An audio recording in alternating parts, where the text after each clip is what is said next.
Boa noite. A palestra de hoje faz parte do capítulo 19 do Evangelho segundo o Espiritismo, mas só para introduzir, eu vou muito rapidamente passar pelo primeiro capítulo do Evangelho, onde Kardec coloca que a ciência e a religião são as duas alavancas da inteligência humana. Uma revelando as leis do mundo material e a outra as leis do mundo moral. Mas que, apesar disso, durante muito tempo, a ciência e a religião como que se repeliram, porque entre elas faltava um traço de união, diz Kardec.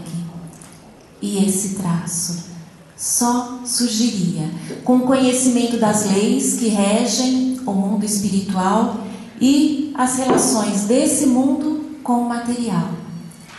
Então, a ciência passaria a considerar a transcendência, o espiritual, e a religião deixaria de ignorar as leis da matéria. E, realmente, de fato, quando a fé se dirigiu à razão e a razão não encontrou nada de lógico na fé, começou uma nova era na humanidade. Uma era, e agora entrando no nosso tema, onde a fé que aceita tudo, a fé que não abre espaço para a razão, não tem mais lugar.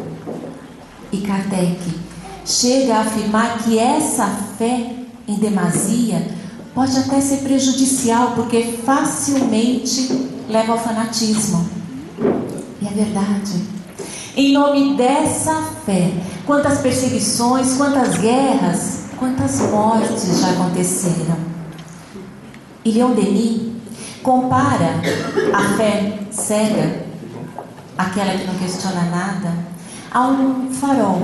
Mas um farol com uma luz tão tênue que não consegue ultrapassar um nevoeiro. Enquanto que a fé da nova era, a fé esclarecida pela razão, é como o foco elétrico, diz ele, que ilumina com luz brilhante toda a estrada a percorrer.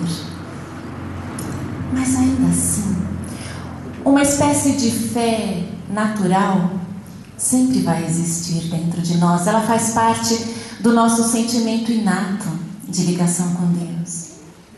Inclusive no século IV, Santo Agostinho já dizia que é preciso primeiro crer, para então compreender, mas sobretudo compreender para continuar crendo, para fortalecer a própria fé, para que ela não se cristalize, mas para que ela permaneça sempre exposta aos questionamentos da razão.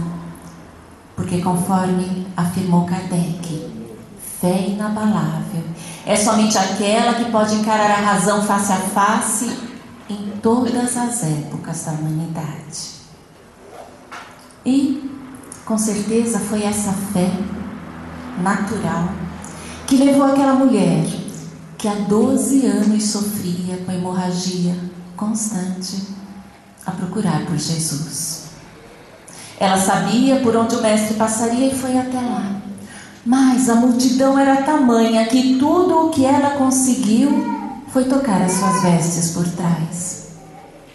E diz o Evangelho que no mesmo instante ela sentiu em seu corpo que estava curada daquela enfermidade. E graças ao espírito questionador do homem, que à medida em que avança cada vez mais, busca respostas racionais para os fatos à primeira vista inexplicáveis, hoje se sabe que o que Jesus fez no caso da mulher hemorroíça e em tantas outras curas não foram milagres no sentido de derrogação das leis naturais, eternas e imutáveis de Deus. E se Jesus não fez milagres, também não são milagrosas tantas curas e libertações de obsessões gravíssimas que acontecem em todos os templos religiosos. E eu digo isso porque nós sabemos que os espíritos do bem não atuam somente nas casas espíritas, mas que são os portadores das bênçãos e dos recursos do alto em qualquer lugar onde as pessoas se reúnam puramente pelo amor a Deus e ao próximo, sem nenhum interesse material, independentemente de segmento religioso ou de denominação. Mas como nós somos espíritas, nós vamos falar da nossa realidade aqui, na casa espírita, entendendo que o mecanismo é sempre o mesmo ou bastante parecido, respeitando-se, claro, as particularidades de cada caso. Porque, dentre outros fatores que escapam à nossa percepção e até ao nosso conhecimento, o fluido magnético do médium, acionado pela sua vontade de praticar o bem e acrescido da fé, da receptividade daquele que necessita, esses dois quesitos, coroados pela misericórdia divina através dos trabalhadores invisíveis, são os responsáveis por esses feitos maravilhosos, onde cada um exerce o seu papel. E hoje, através do Dr. Sérgio Felipe de Oliveira, creio que dispensa comentários, que todos aqui conheçam, através dele, a ciência já explica que ao receber a energia magnética pura de Jesus, com a receptividade, a confiança que alimentava no coração, aquela mulher, que muito provavelmente sofria de metrorragia, que é um sangramento uterino, fora do período menstrual normal, ela obteve a cura instantaneamente, pela estimulação da glândula hipófise. Uma glândula importantíssima, que é responsável por várias funções no organismo. Ela fica aqui na direção do céu da boca e produz uma substância chamada ocitocina, que no organismo feminino, dentre outras funções, é responsável pela contração do útero. E como essa região produtora da ocitocina no cérebro é bastante ligada à área das emoções, ao sistema límbico, quando ela tocou as vestes de Jesus, absolutamente crente de que iria se curar, ela concretizou de tal forma essa ideia no seu cérebro, que isso, associado ao magnetismo curador do Cristo, foi capaz de estimular imediatamente a produção desse hormônio, a ocitocina, contraindo o útero, que parou de sangrar. E é por isso que Jesus se dirige a ela dizendo: a tua fé te curou, oferecendo à humanidade o conhecimento precioso de que a fé, em grande parte, é mérito do próprio paciente.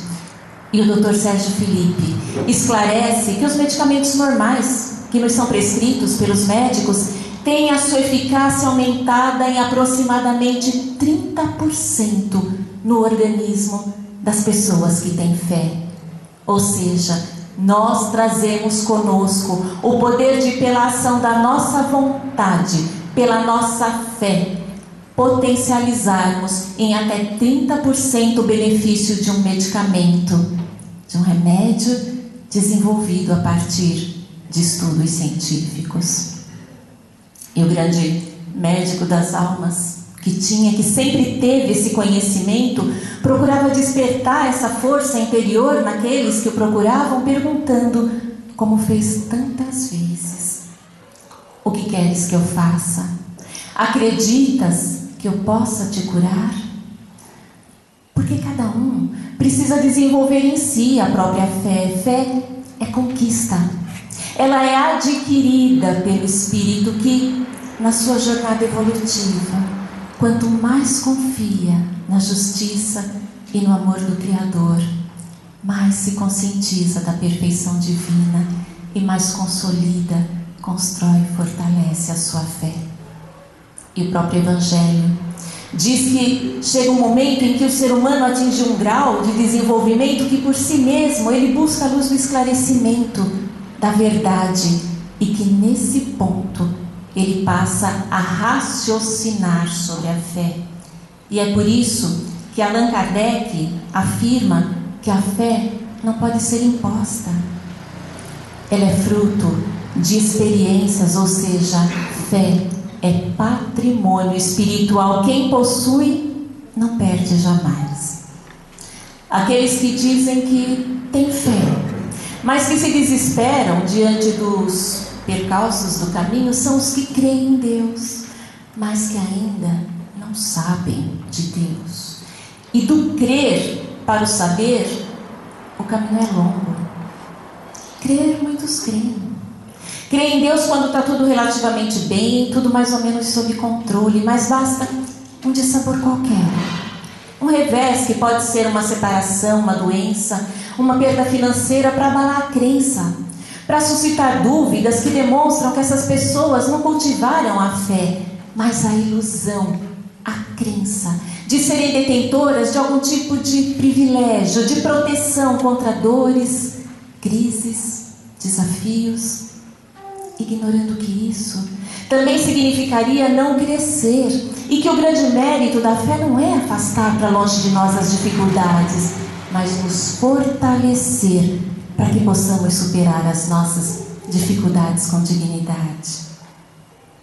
E aquele que tem fé, esse não duvida, não retrocede e nem se desespera, porque o desespero é a falta, é a perda da esperança. Quem se desespera não espera mais nada, mas aquele que tem fé espera sempre, e enquanto espera, trabalha, porque se a aquisição da fé é um processo, e um processo que requer empenho, que requer aprendizado, cada um de nós está numa fase, numa etapa desse processo, onde a fé é o primeiro passo, a crença é o primeiro passo, a fé vem em seguida, pela razão, pelo conhecimento, e por último, a transformação. E via de regra, a nossa transformação precisa começar dentro de casa, na convivência com aquelas pessoas que nós sabemos que não estão ao nosso lado por acaso.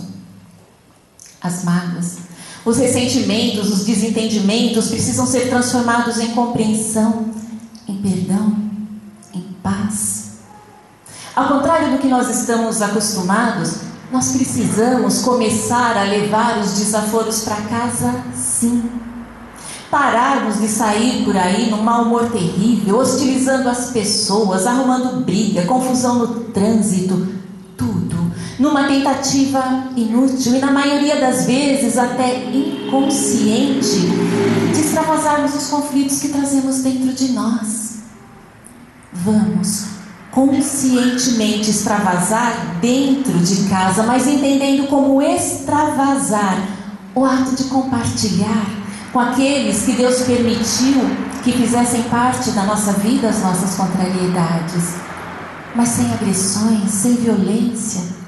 Ao contrário, através do diálogo amistoso, na certeza de que se alguém pode nos conduzir de volta ao equilíbrio pelo carinho e pela compreensão, ou mesmo nos alertar de forma saudável para os pontos onde nós precisamos nos melhorar, são exatamente aquelas pessoas, aqueles espíritos com os quais o convívio nem sempre é fácil, mas que hoje ao nosso lado assumem o papel de pai, de mãe, de irmãos, de cônjuge, de filhos ou qualquer outro, que se está ali conosco é porque estamos unidos por algum compromisso, e não importa de que tipo ele seja, nós podemos e acima de tudo nós precisamos agir como se fosse um compromisso de amor.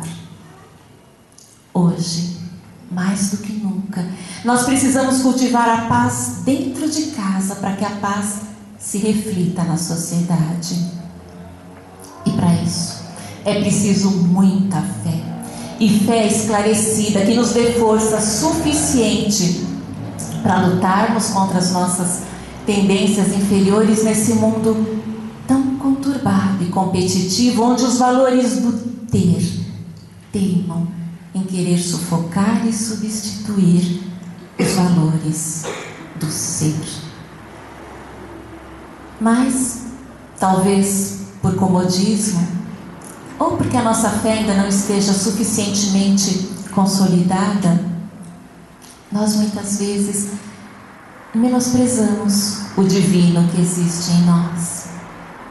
Esquecemos que Jesus continua conosco, que podemos, como em outros tempos, nos dirigirmos a Ele como nos dirigimos a um amigo muito íntimo, muito querido, do nosso jeito, alguém em quem confiamos plenamente. E de alguma forma, o buscamos em intermediários, no médium passista, no orador, no dirigente da casa espírita, sem levarmos em conta que essas pessoas, por mais generosas, por mais sinceras que possam ser, elas também estão às voltas com as suas dúvidas, com as suas imperfeições. E é por isso que na questão 625 do Livro dos Espíritos, Kardec pergunta: qual o modelo mais perfeito que Deus tem oferecido ao homem para lhe servir de guia e modelo? E o mensageiro celeste respondeu de forma a ressoar nos ouvidos de toda a humanidade uma só palavra: Jesus. Só Jesus. Ele e somente Ele é o nosso modelo e guia. Seguindo por Jesus, nós jamais vamos nos enganar. Os médiuns, os dirigentes, os tarefeiros de uma casa espírita, sem dúvida nenhuma, que são trabalhadores extremamente abnegados, mas que não podem assumir o papel de tomar decisões que cabem única e exclusivamente a nós, e nem fazer previsões sobre o nosso futuro. Até porque o nosso futuro nós construímos a cada dia. Mas, sob a orientação e a inspiração dos espíritos do bem, esses benfeitores encarnados fazem muito mais.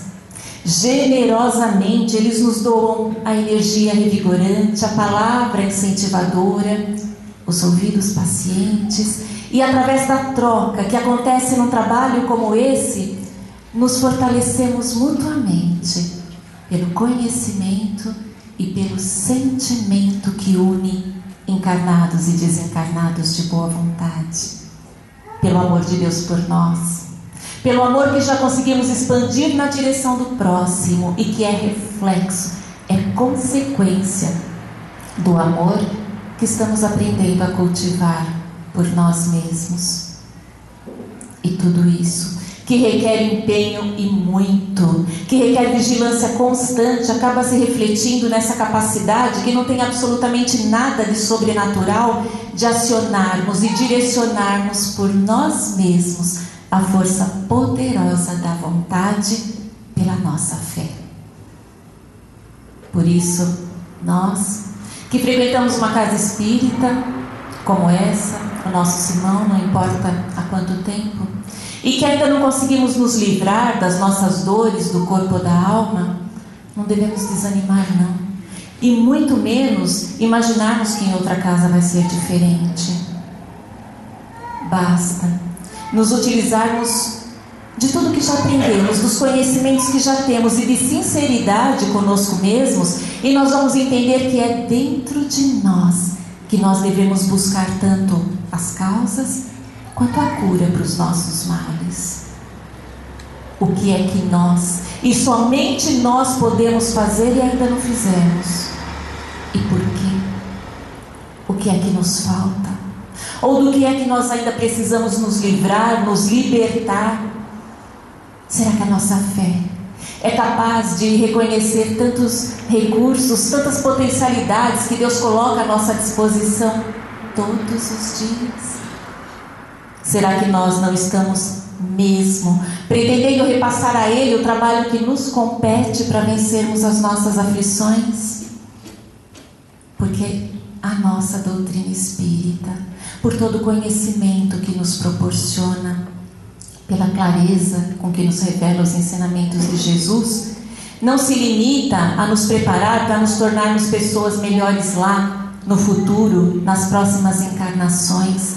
Não, mas nos fornece todos os requisitos para que possamos reconhecer o nosso próprio potencial e nos tornarmos pessoas plenamente conscientes do papel importantíssimo que nos cabe na sociedade na qual estamos inseridos agora, porque nos desperta para que nos transformemos, e aí o trabalho é nosso, em homens e mulheres plenos de uma fé que é capaz de remover todas as montanhas de preconceitos, de indiferenças, de dificuldades que nos cercam. E nós precisamos tanto disso, porque a falta de fé gera dentro de nós uma angústia terrível. Ela nos mergulha no desalento e na desesperança que nos afastam de Deus. E afastados de Deus, nos afastamos da nossa essência e nos apegamos mais e mais à matéria, buscando nela, que é transitória, uma plenitude que seja permanente. E como isso é impossível, o vazio interior vai se tornando cada vez mais insuportável. Mas é justamente nesses momentos de verdadeira tormenta, quando sentimos que mesmo que pudéssemos estar supridos de absolutamente tudo que o mundo físico pode nos oferecer, ainda assim não nos sentiríamos saciados. É nesses momentos que buscamos respostas que nós só vamos conseguir através de uma fé que seja muito mais intensa, muito mais profunda do que a simples crença no poder miraculoso de imagens ou de amuletos, de objetos totalmente desprovidos de razão e de inteligência e por isso mesmo incapazes de mobilizar recursos a favor ou contra quem quer que seja. Uma fé que, por ter o respaldo da razão, não pode conceber, não pode aceitar a possibilidade de se fazer negociatas com a divindade do tipo: se acontecer exatamente do jeito que eu quero, então eu prometo dar algo em troca. As nossas respostas, as respostas que realmente irão nos satisfazer, nós só vamos encontrar através dessa aliança perfeita da fé com a razão, nos revelando a beleza, a grandeza e o verdadeiro sentido da vida. E essa fé raciocinada, esclarecida, não é nenhuma invenção do Espiritismo, não. Ela nos vem de Jesus e dos ensinamentos do Evangelho. Foi Jesus que introduziu a razão no campo até então puramente emocional da fé.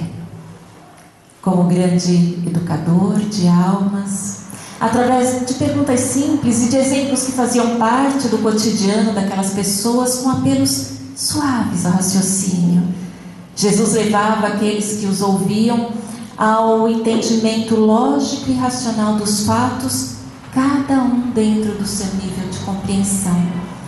E é por isso que a doutrina espírita também tem essa característica, e nem poderia ser diferente, já que coube ao Espiritismo o papel de reviver o cristianismo em toda a sua pureza e em toda a sua simplicidade. Fé significa fidelidade. Fidelidade aos nossos caminhos como espíritos imortais. Fidelidade às leis de Deus, porque é através delas que Deus se manifesta. E Deus é movimento, Ele cria incessantemente novas galáxias, novas constelações são descobertas pela ciência. E nesse mundo de criações e transformações, a nossa fé não pode se resumir em conformação. Somos seres humanos, criaturas maravilhosas de Deus, e o papel do Filho diante dos desígnios do Pai é o da resignação, na forma que Paulo nos ensinou quando disse: não vos conformeis com o mundo, mas transformai-vos pela renovação do vosso entendimento, ou seja, buscando a verdade que liberta, renovando pensamentos e atitudes, dando sempre o nosso melhor em tudo que fizermos, cumprindo de forma íntegra o nosso papel na sociedade como cidadãos e como cristãos. E aí sim, aquilo que nós realmente não pudermos modificar, aceitarmos, mas com a lucidez e a serenidade de quem sabe, não de quem acredita, mas de quem sabe que toda situação difícil tem um propósito, uma razão de ser, que talvez ainda nos escape, mas que com certeza se trata de alguma necessidade do espírito imortal que somos, para que possamos prosseguir cada vez mais plenos e livres, desenvolvendo razão e emoção na direção do bem. Mas, se a nossa fé ainda se resume em vir ao centro uma vez por semana, torcendo para a palestra ser bem rapidinho, chegar logo a hora do passe, se ainda nos dirigimos ao Pai só para pedir, e pedir através de rezas decoradas, se ainda nos decepcionamos com Deus e maldizemos a vida quando as coisas não acontecem exatamente da forma que nós tínhamos planejado, então pouco nos serve essa fé. É uma fé de boca, sem razão, sem sentimento. E embora nos dizendo espíritas, não somos em nada diferentes dos que se mantêm naquela fé que, conforme afirmou Kardec, já não cabe nesse mundo. Porque a fé da nova era, a fé a qual Jesus se referia, vibra no coração daqueles que sabem que Deus está em tudo e tudo está em Deus, que Deus tudo vê e tudo provê, mas fazem sempre a sua parte. Jesus foi o grande cientista cósmico. E quando ele nos disse ou nos perguntou: não sabeis que sois deuses, que podeis fazer tudo o que eu faço e muito mais?